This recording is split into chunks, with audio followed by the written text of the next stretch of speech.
Welcome to JH.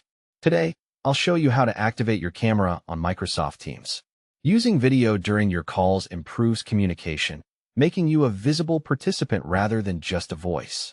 Whether it's for professional or personal use, showing your face adds a human element to digital meetings.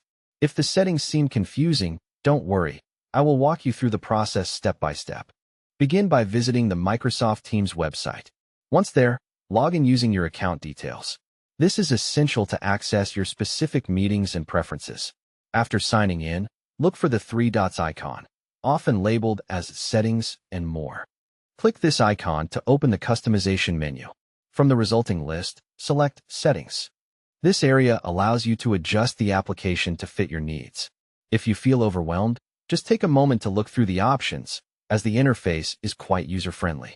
Inside the Settings menu, locate the Devices tab. This section manages your hardware, including microphones, speakers, and cameras. Ensuring the right hardware is selected is vital for clear audio and video.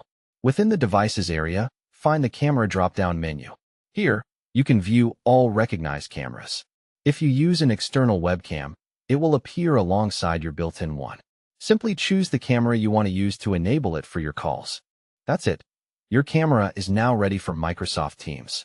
It is a good idea to test your video before your next meeting to confirm everything is working correctly.